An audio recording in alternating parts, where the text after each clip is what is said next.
Call Me By Your Name describes a brief but intense love relationship between two men. One of them a teenager and the other an adult, Elio and Oliver. The tone of the film is completely in tune with Elio. He shares his anxieties and confusions, moves at the speed of his whims and desires. Elio lives in total harmony with his parents that gives rise to a great scene, where the mother reads a fragment in German from the Heptameron, a historical text of story that she translated aloud during the reading for the understanding of her husband and son.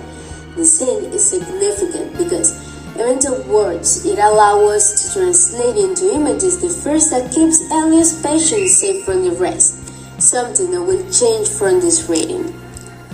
The fact that homosexual relationship is portrayed does not give the film any more meaning.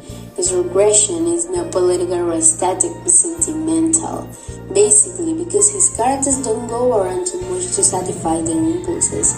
At no time do we entertain fatalities, and in fact there are several scenes where Elio's parents exchange compulsive glances that are taken for granted.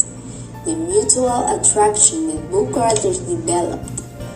We understand, yes, the ephemeral nature of the relationship, but its dissolution is not perceived in its sensibly dramatic terms, but as a practically unavoidable condition of our first approach to love.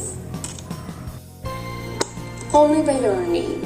The novel takes place in a small town in Italy, and the protagonist Elio is a young man of Jewish Italian origin who is fascinated by ancient Greek culture and literature. Elio reads authors such as Homer and Plato and admires the aesthetics and philosophy of ancient Greece. This interest in Greek culture is a recurring theme throughout the novel and helps establish a link between ancient Greece and modern Italy. In addition, the novel addresses themes that are also important in Greek philosophy such as love, identity, passion, and human nature. For example, the relationship between Elio and Oliver is based on an intense emotional and sexual connection, reminiscent of the concept of eros in Greek philosophy, which refers to the life force of love and desire. Topics such as self-acceptance, discovering one's identity, and the conflict between personal desires and social expectations are also explored. To make a successful analysis of the novel and to better identify the central theme of this story, it is necessary to carry out a dialogue in which the truth of a statement or idea is questioned through a series of questions. The ones that came to my mind when reading this novel were: how is sexual identity related to self-acceptance and the search for happiness in the novel?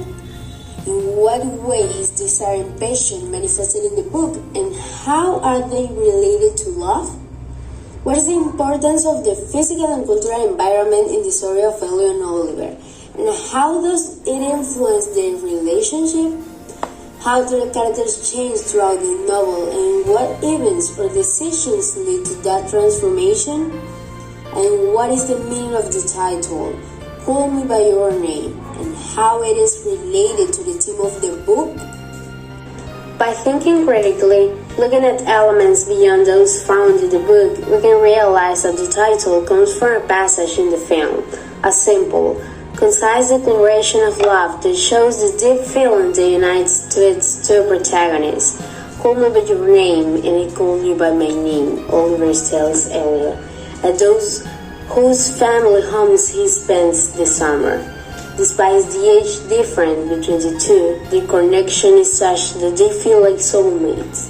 In the meaning of the title lies the message of the film, and that is, Call Me By Your Name is about losing yourself in someone else. There is a moment where you stop being yourself and you recognize yourself more in the otherness of your lover than what you see in the mirror.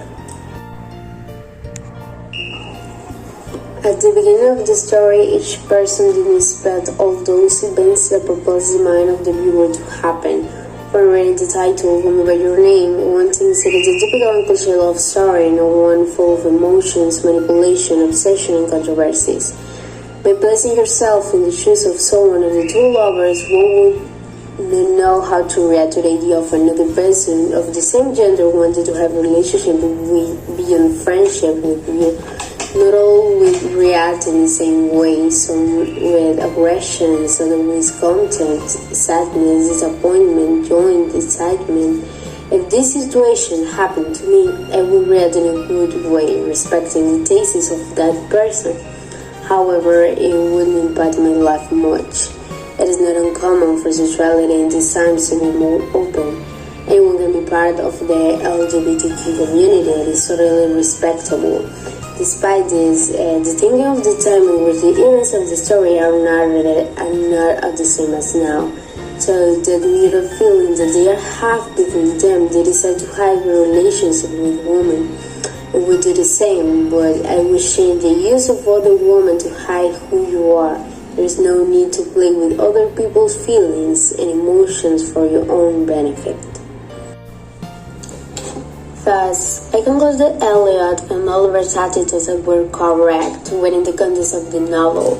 But if we place the story in this period of time, the results would be different.